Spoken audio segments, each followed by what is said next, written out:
دیکھیے یہ معاملہ اتنا زیادہ خطرناک ہے عقائد کا کہ لوگ ائمہ کے پاس آ کر اپنے عقائد کی توثیق کرواتے تھے کہ مولا یہ ہمارے عقائد ذرا آپ سن لیجیے، کیا ہمارے عقائد درست بھی ہیں یا نہیں؟ شاہ عبد العظیم جن کا تہران میں روضہ بھی ہے،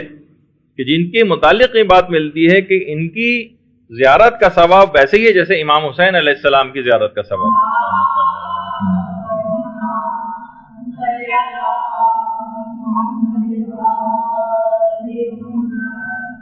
یہ آتے تھے اور اپنے عقائد امام کو سناتے تھے، اتنی جلالت کے باوجود اپنے عقائد کی توثیق آ کر کرواتے تھے کہ مولا سن لیجئے میرے عقائد صحیح بھی ہیں یا صحیح نہیں ہیں۔ کسی اصحاب ائمہ میں سے اگر کسی کو کوئی کتاب ملتی تھی تو یہ نہیں کہ جس طرح ہمیں بس کتاب لائے اس کے اندر کوئی حدیث پڑھی اور اس کے اوپر مثلا ہم نے اچھلنا شروع کر دیا اور اسی کے اوپر اپنے نظریات بنا لیے، تحقیق کیے بغیر کہ حدیث صحیح بھی ہے یا نہیں، اس کے حقیقی معنی کیا ہیں، علماء نے اس کی کیا تفسیر بیان کی ہے، یہ کہیں کسی قرآنی آیات سے متصادم تو نہیں ہے، مسلمات عقائد سے کہیں جو ہے منافات تو نہیں رکھتی ہے۔ غرض اس طرح کی تمام چیزیں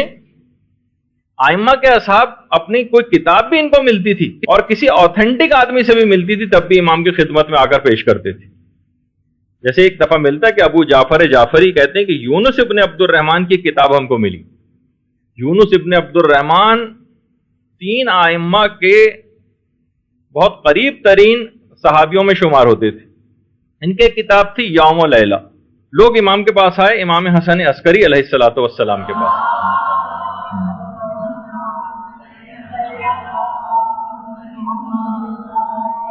اور لا کر ان کی کتاب لا کر امام کی خدمت میں پیش کی کہ مولا اس کتاب کو دیکھ کر بیان کیجئے کہ اس کے اندر جو باتیں مندرجات وہ صحیح ہیں یا نہیں۔ امام حسن عسکری علیہ السلام نے صفحہ با صفحہ اس کتاب کو دیکھا اور کہا کہ یہ میرا دین ہے اور میرے آباء و اجداد کا دین ہے اور یہ تمام کا تمام حق اور صداقت کے اوپر مبنی باقاعدہ۔ اور یہ بھی امام نے فرمایا کہ اس کتاب کے ایک ایک حرف کے بدلے یونس ابن عبد الرحمن کو خدا قیامت میں ایک نور عطا کرے گا۔ کتنی بڑا ان کا جو ہے وہ نام ہے۔ اب آپ خود اس سے اندازہ لگائیے کہ ان جیسے شخص کی یعنی باقاعدہ رجال کشی کے اندر جو ہے یہ روایت موجود ہے کہ یونس ابن عبد الرحمن جیسا جلالت رکھنے والا، جن کے متعلق 8ویں امام کا ایک جملہ ہے کہ یہ آج کل کے زمانے میں ایسے ہی ہے جیسے پیغمبر کے زمانے میں سلمان فارسی ہوا کرتے تھے، لیکن اس کے باوجود بھی یونس ابن عبد الرحمن کی کتاب کی توثیق آ کر لوگوں نے امام سے کروائی کہ مولا دیکھ لیں اس کے اندر عقائد صحیح بھی ہیں یا نہیں۔ اس سے آپ اندازہ لگائیں کہ عقائد ہر شخص سے نہیں لینے، ہر ذاکر سے نہیں لینے، ہر کسی بظاہر آج کل بہت سے دھوکہ باز قسم کے انکوالیفائڈ امامے پہن کر بھی آ گئے، اس سے بھی آپ کو ہوشیار رہنا کہ افکار کہیں وہ لوگ تو نہیں پھیلا رہے۔ صرف یہ نہیں کہ صرف ہم شکلوں کو دیکھ کر دھوکہ کھا جائیں یا کوئی بہت زیادہ چرب زبانی آ کر کرے اور لفاظی آ کر کرے تو ہم اپنے عقائد اس سے لینا شروع کر دیں۔ اتنا زیادہ ائمہ اس معاملے میں سخت ہوا کرتے تھے، تو لوگوں نے آ کر توثیق کروائی۔ اسی طریقے سے لوگوں نے سامرہ میں 11ویں امام کے پاس آئے اور اللہم صلی علی محمد، ابھی میں تمہید باندھ رہا ہوں ساری یہ، اس کے بعد پھر میں آپ کے سامنے پروف پیش کروں گا کہ آج کل کیا ہو رہا ہے۔ اور امام کے پاس آئے اور کہا کہ مولا فضل ابن شاذان نے کتاب لکھی ہے عقائد پر، آپ ذرا اس کتاب کی توثیق فرما دیں۔ فضل ابن شاذان انتہائی جلیل القدر عالموں میں شمار ہوتے تھے۔ امام نے ان کی کتاب ملاحظہ کی اور ایک جملہ کہا کہ پوری کی پوری کتاب صحیح ہے اور ینبغی تمہیں چاہیے کہ اس کے اوپر عمل کرو، یعنی امام نے باقاعدہ اس متعلق جو ہے وہ توثیق کی ان کی۔ اسی طریقے سے دیکھیے دینی مسائل میں بھی ہم کس سے پوچھیں، عقائد کے سلسلے میں بھی اور اس سلسلے میں بھی کہ ہمیں مسائل شریعہ بھی اگر معلوم کرنے، جیسے حسن ابن علی ابن یقطین، یہ ہمارے 8ویں امام امام علی رضا علیہ السلام کی خدمت میں آتے ہیں۔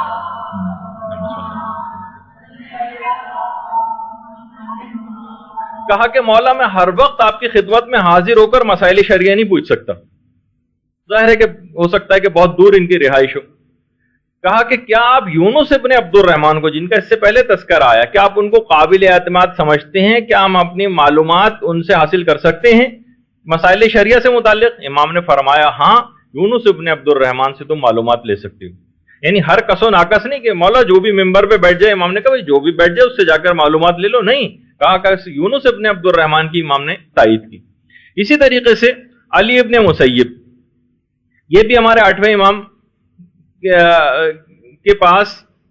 جو ہے یہ آئے اور کہا کہ مولا میرا گھر بہت دور ہے, میں کس سے علم دین حاصل کروں.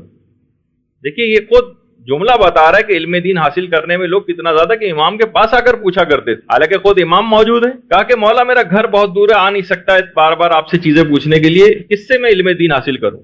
فرمایا زکریا ابن آدم سے کیوں نہیں حاصل کرتے. امام نے فرمایا زکریا ابن آدم سے حاصل کرو, کیونکہ دین اور دنیا کے معاملات میں زکریا ابن آدم امین ہے. زکریا ابن آدم وہی ہیں زکریا ابن آدم قمی, کہ جب زکریا ابن آدم نے قوم سے باہر جانے کا ارادہ کیا تھا تو امام نے فرمایا تھا زکریا قوم سے باہر نہ جانا, کیونکہ تم قوم والوں کے لیے امان کا باعث ہو, قوم والوں کے لیے تم امان کا باعث ہو. تو امام اس قسم کے افراد کے متعلق کہا کرتے تھے کہ تم جو ہے زکریا ابن آدم سے جو ہے اپنے مسائل پوچھو. اسی طریقے سے عمر ابن حریث, یہ چھٹے امام کی خدمت میں آتے ہیں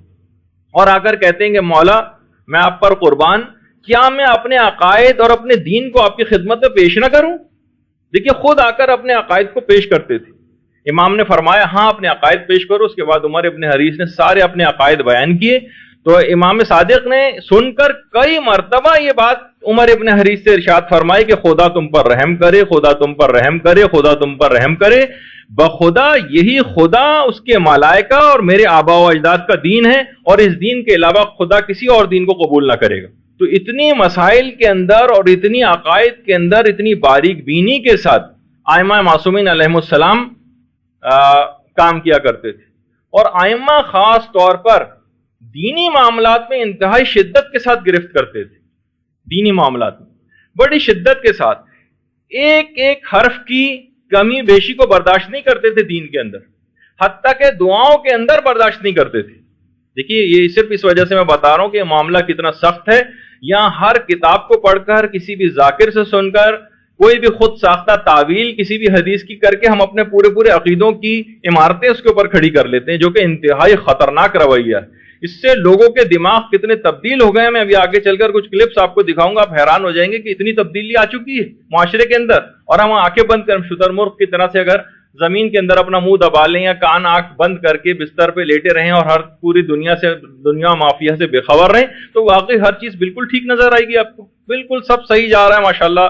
سارے مومنین بڑے صحیح العقیدہ ہیں. ابھی پتہ چل جائے گا آپ کو کہ عقیدوں کا کیا حال ہو گیا. تو ائمہ بڑی شدت کے ساتھ گرفت کرتے تھے. عبداللہ ابن سنان راوی ہیں, کہتے ہیں کہ ہم چھٹے امام کی خدمت میں آئے تو چھٹے امام نے ایک جملہ ارشاد فرمایا, اللہم صلی علی محمد, کہ لوگ ان قریب مختلف قسم کے شکوک میں گرفتار ہو جائیں گے. میرے پاس اتنا وقت نہیں ابھی ان کی عربی عبارت بھی پڑھوں. لوگ مختلف قسم کے شکوک کے اندر گرفتار ہو جائیں گے, اور اس آفت سے محفوظ رہنے کا طریقہ ہے کہ تم دعائے غریق پڑھو. لوگوں نے پوچھا کہ مولا دعائے غریق کیا ہے, تو امام نے فرمایا, کیا فرمایا, یا اللہ یا رحمان یا رحیم یا مقلب القلوب ثبت قلبی علی دینی. امام نے جملہ ارشاد فرمایا. راوی کہتا ہے اس نے یاد کرنے کے لیے کہ مجھے یہ دعا یاد ہو جائے, میں دہرانے لگا اور کہا کہ یا مقلب القلوب والابصار ثبت قلبی علی دینک. امام نے کہا کہ دیکھو یقیناً خدا مقلب القلوب والابصار ہے, لیکن جو میں نے کہا ہے صرف وہ پڑھو, جو میں نے کہا ہے صرف وہ پڑھو. اور یا مقلب القلوب ثبت قلبی علی دینک صرف میں نے یہ بتایا ہے, اس میں ابصار کے لفظ کا اضافہ نہ کرو. دعاؤں تک کے اندر جبکہ حق بات کہی جا رہی ہے خدا مقلب القلوب والابصار ہے, لیکن ائمہ نے کہا نہیں, اپنی طرف سے کسی جملے کا اضافہ نہ کرنا. یہی وجہ جو ہم کہتے ہیں کہ نماز کے اندر ٹھیک ہے دل ہمارا بڑا چاہتا ہے کہ کاش تشہد کے اندر شہادت ثالثہ ہم پڑھتے, امیر المومنین کی ولایت کی گواہی دیتے, اگر خدا نے حکم دیا ہوتا بڑے ہم لوگ خوش ہوتے. لیکن یہ کہ اس عقیدے رکھنے کے باوجود کیونکہ پیغمبر نے نہیں پڑھی ہے اور ائمہ میں سے بھی کسی نے نہیں پڑھی, تم اپنی طرف سے اس کا اضافہ نہیں کر سکتے. جیسے مقلب القلوب والابصار پروردگار یقیناً مقلب القلوب والابصار بھی ہے، لیکن کیا ہے کہ امام نے منع کر دیا کہ میں نے جتنا بتایا صرف اتنا تمہیں کرنا ہے، دعاؤں تک کے اندر اس بات کی اجازت نہیں دی۔ اور دیکھیے بہرحال یہی معاملہ آج بھی ہے، ایک پیغام اس کے اندر یہی ہے کہ دعائے غریق جو ہے آج کل خاص طور پر پڑھی جائے، کہ جس کے اندر ثبات قدم ہر لحاظ سے عمل کے اعتبار سے بھی ہمارے اندر رہے، اور ہم کہیں عقائد غیر حقہ پھیلانے والوں کے ہاتھوں کہیں نہ پھنس جائیں۔ چلیں ماشاءاللہ آپ یہاں پر آ گئی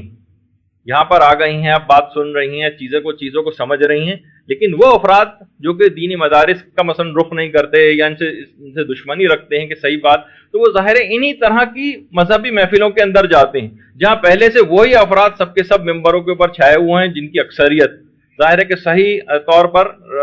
عقائد رکھنے والے یا تبلیغات کرنے والے لوگوں کی جو ہے وہ کمی واقع ہو گئی، لہٰذا یہ افراد ممبر کے اوپر بیٹھ گئے ہیں۔ تو آج کل اس دعا کی بڑی اہمیت ہو گئی ہے کہ انسان اس دعا کا بار بار ورد کرتا رہے۔ اچھا اب دیکھیے لوگوں کا ایک عجیب و غریب طریقہ ہے کہ جو ہر رتب و یابس جو بھی کسی مجہول کتاب میں بھی ان کو لکھا ہوا مل گیا اس کے اوپر یقین کر لیا، کسی بھی شخص کو ممبر پہ چرب زبانی کرتے سنا اس کی باتوں کو جزو ایمان بنا لیا، ذاتی خیالات اور ذاتی قیاسات کا نام اعتقادات اور ایمانیات رکھ لیا گیا، اور یہاں پر ہر شخص اپنے آپ کو آج کل اتنا زیادہ قابل سمجھنے لگا ہے۔ خاص طور پر میں مردوں کی بات بتاؤں آپ تو واقعی قابل مبارکباد ہیں، خواتین کے اندر یہ صورتحال خدا کا شکر ہے کہ ابھی پیدا نہیں ہوئی، لیکن کہ آپ بیٹھ کر بات سن لیتی ہیں، بڑی عظمت ہے آپ لوگوں کی، لیکن مرد حضرات تو ایسے غرور و تکبر کا شکار ہو گئے ہیں کہ کسی بھی صحیح عالم کے پاس بیٹھ کر کبھی بھی اپنے عقائد، ہر کوئی بھی شخص اپنے عقائد کو سنوانا بھی اپنی کسر شان سمجھتا ہے۔ ارے میں تو بالکل صحیح عقائد کا، ان عالم کو کیا پتا، یہ تو مثلا فضائل اہل بیت کو بھی صحیح طور پر نہیں سمجھ پاتے معاذ اللہ، اور اپنے غالیانہ خیالات اور اس کے اندر بہت سارے لوگ بڑے مغرور ہو کر بیٹھ گئے۔ تو بہرحال خواتین میں خدا کا شکر ہے کہ اس قسم کی بات نہیں، اور واقعی وہ دور لگتا ہے کہ آ گیا ہے جو پیغمبر اسلام کہتے تھے نا کہ وہ دور بھی آئے گا کہ لوگ حقیقی علماء سے اس طرح سے دور بھاگیں گے جیسے بھیڑیں بھیڑیے کو دیکھ کر بھاگتی،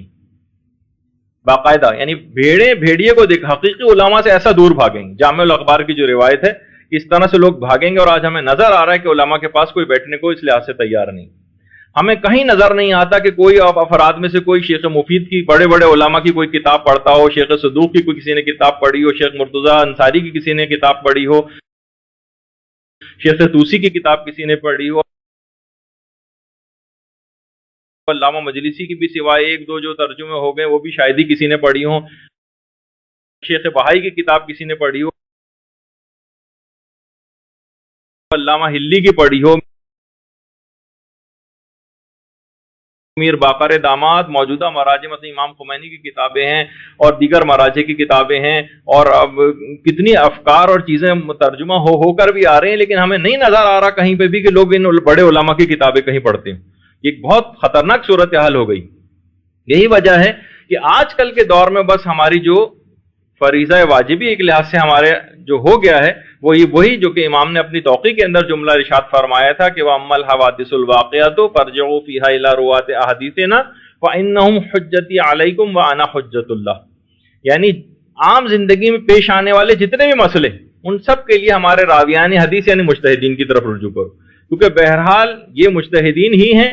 جو کہ ائمہ کی طرف سے ہم پر حجت ہیں، جس طریقے سے ائمہ خدا کی طرف سے حجت ہیں زمین والوں کے لیے۔ تو بہرحال غیبت امام میں انہی مجتہدین کے پاس جا کر ہمیں صحیح تو ہر شخص سے نہیں لینے، نہ عقائد کی بات لینی ہے، اور ہر شخص سے ہی ہم نے کوئی باریک قسم کے جسے ہم کہتے ہیں کہ سوفسٹیکیٹڈ یا ڈیلیگیٹ قسم کے جو عقائد ہوتے ہیں اس کی بھی کوئی تفصیل عام لوگوں سے یا عام ذاکرین سے سن کر اس کو اپنا جزو ایمان نہیں بنانا، مرکز سے ہمیشہ وابستہ رہنا ہے۔ وہ جو علامہ اقبال کہا کرتے تھے نا کہ قوموں کے لیے موت ہے مرکز سے جدائی، وہ صاحب مرکز تو خود ہی کیا ہے خدائی۔